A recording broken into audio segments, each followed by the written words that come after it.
Nah, terkait otopsi gimana? nah, kedua, di samping novum tadi, kami juga mengajukan alasan kekeliruan hakim.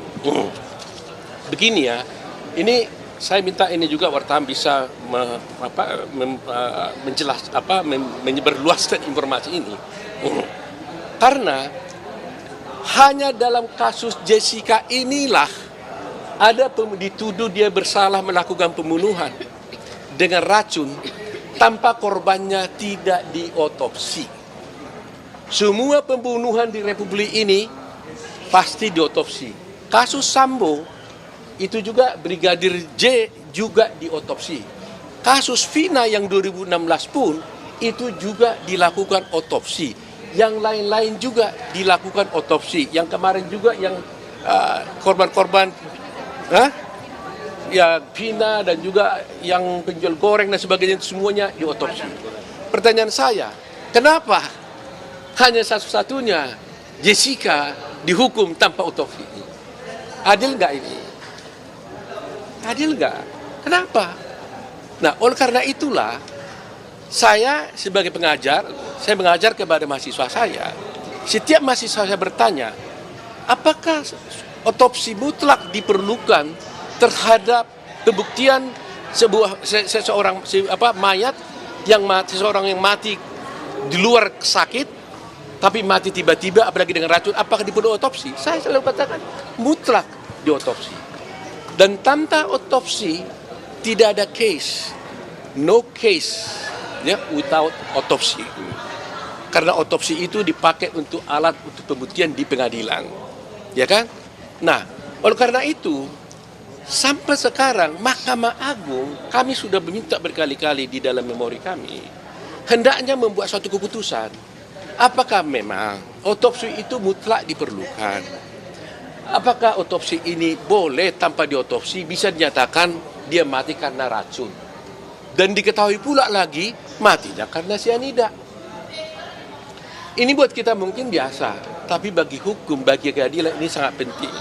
Jadi karena ini tidak dipertimbangkan oleh hakim di dalam pertimbangannya, kami menganggap ini hal yang baru. Kami menuntut untuk memintalah appeal lah ya kepada Mahkamah Agung, buatlah putusan. Kalau hakim Mahkamah Agung mengatakan nggak apa-apa tanpa otopsi bisa dinyatakan dia mati karena racun, itulah putusan hakim. Ya kan? Walaupun kalau memang harus dengan otopsi, bebaskanlah Jessica. Karena dia tidak pernah, korbannya tidak pernah diotopsi. Bayangkan orang mati tiba-tiba di sana. Lantas hakim mengatakan dia itu mati karena racun dan dia tahu pula itu adalah racunnya sianida tanpa diotopsi. Bagaimana ini bisa terjadi? Nah, ini salah satu yang kami perjuangkan. Kedua, juga kami punya bukti dan mudah-mudahan kami bisa diizinkan membuka di persidangan. Itu jumlah kopi sisanya kopi yang ada dicek di Mabes Polri itu sesungguhnya itu tidak cocok lagi dengan aslinya. Kami ada hitungan-hitungannya dan kami sudah membeli gelas yang sama dengan itu dan kami akan bisa buktikan nanti bahwa itu adalah melebihi. Jadi kalau dicek kembali sisa itu tidak mungkin seperti itu. Ya, dan itu kita menjadi alasan kita untuk PK. Nah, ketiga yang paling sangat penting adalah ketika Jessica dituduh melakukan pembunuhan, Mirna dibawa ke rumah sakit, kemudian dokter memeriksa cairan di lambungnya 70 menit setelah Mirna meninggal. Ya kan, setelah Mirna meninggal, ternyata hasilnya adalah negatif sianida. Tidak ada sianida di lambungnya 70 menit setelah dia meninggal. Ya. Tapi coba bayangkan, berarti kan negatif sianidanya. 3 hari kemudian setelah diformalin, bahkan akan mau dikubur lagi nanti Mirnanya, diperiksa kembali lambungnya, dinyatakan ternyata ada sianida 0,2 miligram. Pertanyaannya, mungkin nggak dari tiada menjadi ada? Orangnya udah mati.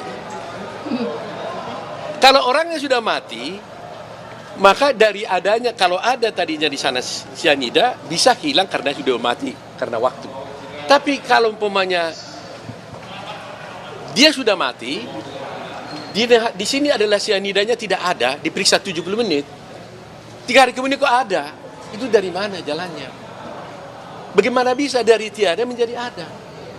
Nah, inilah yang gak pernah dijawab oleh Mahkamah Agung. Jadi kami meminta bermahkamah, tolong jelaskan apa pendapat Mahkamah Agung tentang ini. Apakah Mahkamah Agung percaya bahwa orang sudah mati bisa bertambah cairan di tubuhnya dari luar atau dari mana? Bisa dijelaskan. Karena di dalamnya waktu 70 menit tidak ada cyanida itu. Kok tiba-tiba 3 hari kemudian jadi ada? Dari mana?